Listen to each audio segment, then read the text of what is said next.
मैं पूछना चाहता हूं इन लोगों से, जब भारत का मुसलमान हज यात्रा करने के लिए जाता है, महोदय, जब हज यात्रा करने के लिए जाता है, उसकी पहचान तब भारतीय के नाम पर नहीं, पाकिस्तानी के नाम पर नहीं, बांग्लादेशी नाम पर नहीं, भारतीय उपमहाद्वीप का जो भी मुसलमान हज यात्रा करने के लिए जाता है, उसकी पहचान हिंदू नाम पर होती है, उसकी पहचान भारतीय, पाकिस्तानी या बांग्लादेश के नाम पर नहीं। लेकिन अगर उसी हिंदू पहचान को हम इनके ऊपर यहां पर लागू करने का प्रयास करते हैं, इनको बुरा लगता है।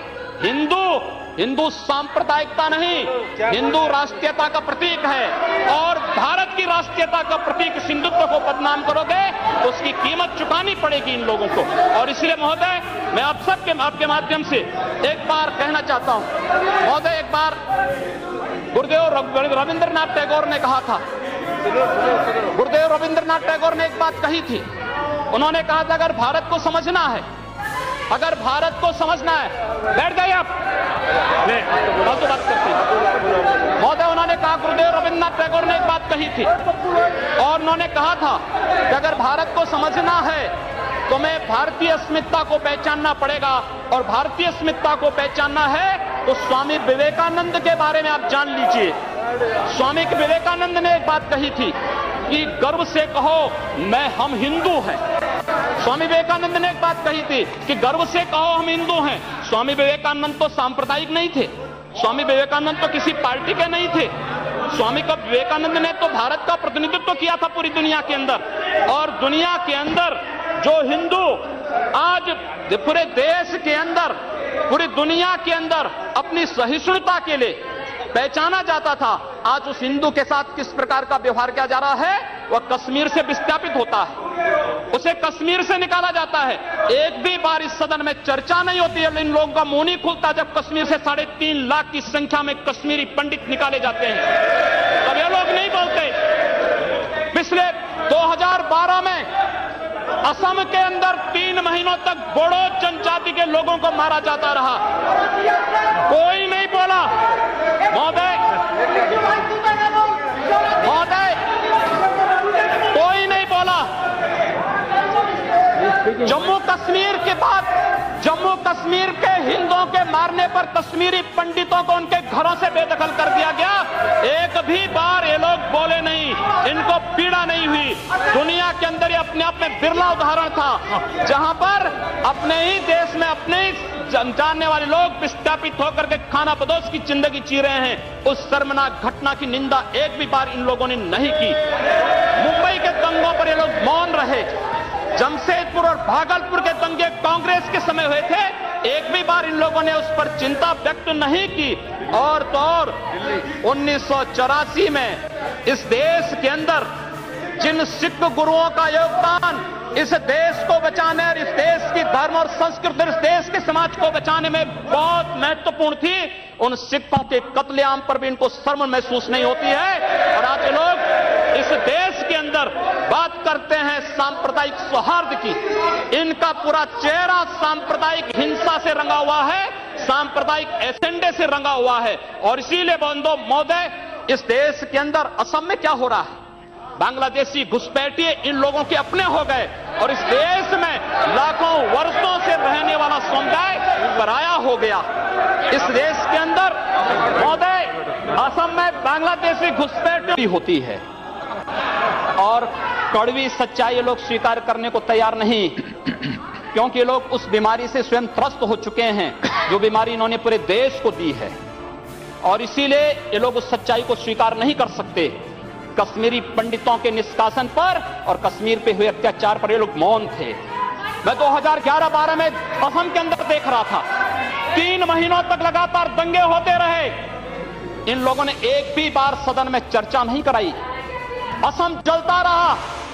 और तो और कांग्रेस के लोग एक बार तो असम के ही मुख्यमंत्री को कटघरे में खड़ा कर दिया कि इन्होंने बोडो लोगों के बारे में कैसे बोल दिया। अरे बोडो वहां का नागरिक है, उसके बारे में नहीं बोलेंगे, किसके बारे में बोलेंगे? लेकिन ये लोग बांग्लादेशियों घुसपैठियों की वकालत करते हैं, और बांग्लादेशी घुसपैठियों की वकालत करते हुए इन लोगों ने पूरे बांग्लादेश, पूरे पूर्वोत्तर के भारत का जो समीकरण बदला है। महोदय, असम के अंदर आज कोकराझार धुबरी, चिरांग और बरबेटा जिले जो हिंसा की सर्वाधिक चपेट में हैं, वे सर्वाधिक चपेट में जो जिले हैं वे इसलिए हैं क्योंकि बांग्लादेशी घुसपैठी वहां पर आकर के जमीनों पर कब्जा किए हैं। इन लोगों ने वर्क परमिट के साथ साथ उनके राशन कार्ड बनाए हैं और बेशर्मी के साथ देश के साथ खिलवाड़ उन्होंने वहां पर उनके माध्यम से करवाया है। महोदय, और तो और हम किसी और बात में नहीं जाना चाहते हैं। मैं पूछना चाहता हूं कांग्रेस से और कम्युनिस्टों से भी, कोयंबटूर और बेंगलुरु धमाकों का जो अभियुक्त है, उस दुर्दांत आतंकवादी के लिए विधानसभा का सत्र, स्पेशल सत्र बुलाया जाता है। दोनों दल एक साथ मिलकर के अपील करते हैं कि उसको छुड़वाओ।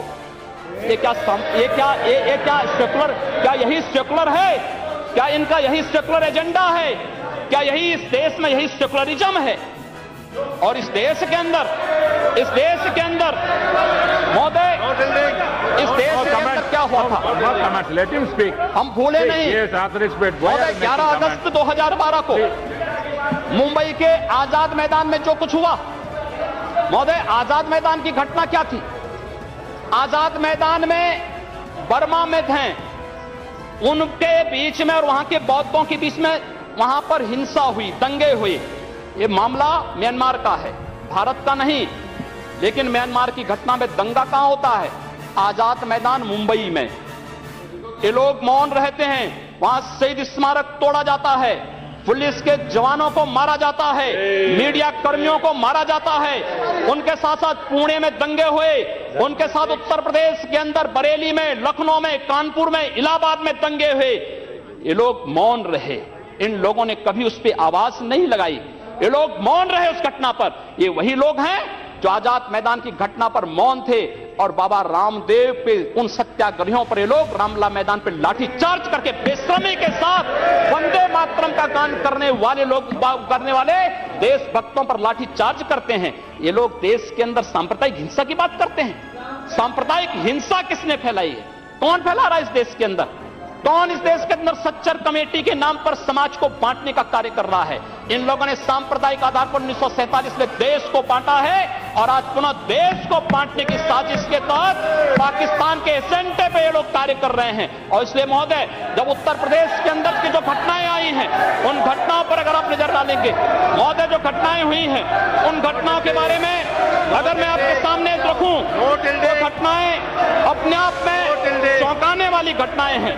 और ये चौंकाने वाली घटनाएं कितनी खतरनाक हैं। उपाध्यक्ष महोदय, सांप्रदायिक एजेंडा इन लोगों का है, हमारा नहीं। हम लोगों ने पूरे देश को एकजुट करने का बात किया था। हम लोगों ने तो नारा भी दिया था कि सबका साथ और सबका विकास। हमने कहा था सबका साथ सबका विकास, लेकिन असम के अंदर अली और कुली का नारा इन लोगों ने दिया था, हम लोगों ने नहीं दिया था। असम को ये लोग बांटने का प्रयास कर रहे हैं, देश से अलग करने की साजिश कर रहे हैं। और इसीलिए मैं आपके माध्यम से कहना चाहता हूं, क्या यही इनका सेकुलरिज्म है? महोदय, मैं उत्तर प्रदेश के बारे में चर्चा करना चाहता हूं। उत्तर प्रदेश के अंदर 2012 में 118 घटनाएं घटित हुई, 2013 में 247 और मार्च से मई तक 65 घटनाएं घटित हो चुकी हैं। सहारनपुर का दंगा इसलिए हो जाता है क्योंकि हाई कोर्ट के आदेश पर सहारनपुर में एक गुरुद्वारे का निर्माण हो रहा था। अब न्यायालय के आदेश को प्रशासन नहीं मानेगा, उत्तर प्रदेश सरकार नहीं मानेगी। काठ में इसलिए वहां पर विवाद होता है क्योंकि उस गांव में 4 धर्मस्थल हैं, 3 मस्जिद, 1 मंदिर। मंदिर हिंदू समुदाय के द्वारा है, 3 मस्जिदों पर माइक रहेगा लेकिन मंदिर से माइक उतार दिया जाता है। क्या यही सेकुलर एजेंडा है इन लोगों का? यही सेकुलरिज्म है? क्या इसी को सेकुलरिज्म आप कहेंगे? और इसलिए महोदय, जो कुछ घटना घटित हुई मेरठ के अंदर, एक बालिका का अपहरण होता है और अपहरण होने के बाद उसके साथ जो घटना घटित होती है, कितनी शर्मनाक थी। महिला हिंसा पर हम चर्चा कर रहे हैं और उस महिला हिंसा की बात हम कर रहे हैं, उस सब के बावजूद ये लोग मौन हो जाते हैं। इन लोगों के मुंह से इनकी जुबान नहीं खुलती उस मामले में। न्याय का तराजू तभी चलेगा जब देश के अंदर समान रूप से कानून सबके लिए समान रूप से लागू होगा। कानून इस देश में मत संप्रदाय और मजहब के आधार पर लागू नहीं हो सकता। और इसलिए महोदय, मैं आपके माध्यम से माननीय गृह मंत्री से चाहूंगा, कांग्रेस ने मुद्दा दिया है, अच्छा होगा पूरे देश के अंदर और उत्तर प्रदेश के अंदर जो घटनाएं घटित हुई हैं, इनकी एसआईटी जांच करा दी जाए। किसी सिटिंग जज से, किसी सुप्रीम कोर्ट के सिटिंग जज से इन सांप्रदायिक दंगों की जांच करवाने के साथ साथ और राष्ट्रीय तत्वों से किनके संबंध हैं, इसकी भी जांच करा दी जाए। दूध का दूध, पानी का पानी सबके सामने आ जाएगा। यही मांग करते हुए मैं अनुरोध करना चाहूंगा कि लोग सांप्रदायिक एजेंडे के साथ देश के सामने आए हैं और लोग देश के खिलाफ, इनके खतरनाक मंसूबों के खिलाफ हम सबको लड़ना पड़ेगा।